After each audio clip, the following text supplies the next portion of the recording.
ನಾನು ಶ್ರುತಿ ಪಾಟೀಲ್. ಫ್ಯಾನ್ಸ್ ನಡುವೆ ಅದೇನೇ ಇರಲಿ, ಆದರೆ ಯಶ್ ರಕ್ಷಿತ್ ಶೆಟ್ಟಿ ನಡುವೆ ಇದೆಯಾ ಸ್ಟಾರ್ ವಾರ್ ಅನ್ನೋದು ಫ್ಯಾನ್ಸ್ಗಳೇ ಡಿಸೈಡ್ ಮಾಡ್ತಿದ್ದಾರೆ. ಅಷ್ಟಕ್ಕೂ ಇದು ನಿಜಾನ ಸುಳ್ಳ ಅನ್ನೋದನ್ನ ಹೇಳ್ಬಿಡ್ತೀನಿ ಕೇಳಿ. ಸೋಷಿಯಲ್ ಮೀಡಿಯಾದಲ್ಲಿ ಹೀರೋಗಳ ಅಭಿಮಾನಿಗಳು ಪರಸ್ಪರ ಕಚ್ಚಾಡುವುದು ಹೊಸತೇನಲ್ಲ. ಈಗಾಗಲೇ ಶಿವರಾಜ್ ಕುಮಾರ್ ಮತ್ತು ಸುದೀಪ್ ಅಭಿಮಾನಿಗಳು ಅನೇಕ ಕಾರಣಗಳಿಗೆ ಕಚ್ಚಾಡ್ಕೊಂಡಿದ್ದು ಎಲ್ಲರಿಗೂ ಗೊತ್ತಿರೋ ವಿಚಾರವೇ. ಆದರೆ ಶಿವರಾಜ್ ಕುಮಾರ್ ಮತ್ತು ಸುದೀಪ್ ಇಬ್ಬರು ದಿ ವಿಲನ್ ಚಿತ್ರದಲ್ಲಿ ಒಟ್ಟಿಗೆ ನಟಿಸಲು ಒಪ್ಪುವ ಮೂಲಕ ಎಲ್ಲರ ಬಾಯಿ ಮುಚ್ಚಿಸಿದ್ದಾರೆ. ಈಗ ಸೋಷಿಯಲ್ ಮೀಡಿಯಾದಲ್ಲಿ ಇನ್ನೊಂದು ವಾರ್ ಶುರುವಾಗಿದೆ. ಈ ಬಾರಿ ಯುದ್ಧ ನಡೀತಾ ಇರೋದು ಯಶ್ ಮತ್ತು ರಕ್ಷಿತ್ ಶೆಟ್ಟಿ ಅಭಿಮಾನಿಗಳ ನಡುವೆ. ಶನಿವಾರ ರಾತ್ರಿ ಪ್ರಸಾರವಾದ ವೀಕೆಂಡ್ ವಿತ್ ರಮೇಶ್ ನಲ್ಲಿ ರಕ್ಷಿತ್ ರೆಡ್ ಸೀಟ್ ನಲ್ಲಿ ಕುಳಿತಿದ್ರು. ರಕ್ಷಿತ್ ಚಿತ್ರರಂಗಕ್ಕೆ ಬಂದು 5 ವರ್ಷಗಳಷ್ಟೇ ಆಗಿವೆ. ಅವರ 2 ಚಿತ್ರಗಳು ಸಕ್ಸಸ್ ಆಗಿವೆ. ಅಷ್ಟಕ್ಕೆ ರಕ್ಷಿತ್ ಶೆಟ್ಟಿ ಅದೇಗೆ ಸಾಧಕರಾಗ್ತಾರೆ ಎಂಬುದು ಯಾರ್ದೋ ಪ್ರಶ್ನೆ.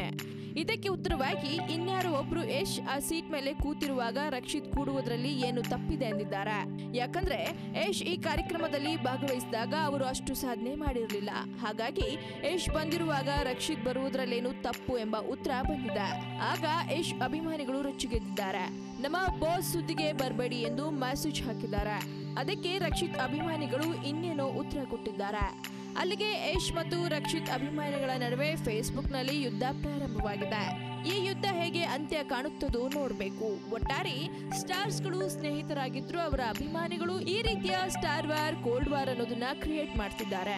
ಒಟ್ಟಾರೆ ಇದು ಎಷ್ಟು ಮಟ್ಟಿಗೆ ಮುಂದುವರಿಯುತ್ತೆ ಅನ್ನೋದನ್ನ ಕಾದ್ ನೋಡ್ಬೇಕಾಗುತ್ತೆ. ನಿರಂತರ ಸುದ್ದಿಗಾಗಿ ನೋಡ್ತಾ ಇರಿ ಫಿಲ್ಮಿ ಬೀಟ್ ಕನ್ನಡ. ಹಾಗೆ ವಿಡಿಯೋ ನಿಮಗೆ ಇಷ್ಟವಾದಲ್ಲಿ ಲೈಕ್ ಮಾಡಿ, ಶೇರ್ ಮಾಡಿ, ಮಿಸ್ ಮಾಡದೆ ಫಿಲ್ಮಿ ಬೀಟ್ಗೆ ಸಬ್ಸ್ಕ್ರೈಬ್ ಮಾಡಿ. ಹಾಯ್, ಎಲ್ಲ ಸ್ಯಾಂಡಲ್ವುಡ್ ಮೂವೀಸ್ ಅಪ್ಡೇಟ್ಸ್ಗೆ ಪ್ಲಸ್ ನನ್ನ ಮೂವೀಸ್ ಅಪ್ಡೇಟ್ಸ್ಗೆ ಪ್ಲೀಸ್ ಎಲ್ಲರೂ ನೋಡ್ತಾ ಇರಿ ಫಿಲ್ಮಿ ಬೀಟ್ ಆ್ಯಂಡ್ ದಯವಿಟ್ಟು ಸಬ್ಸ್ಕ್ರೈಬ್ ಮಾಡಿ.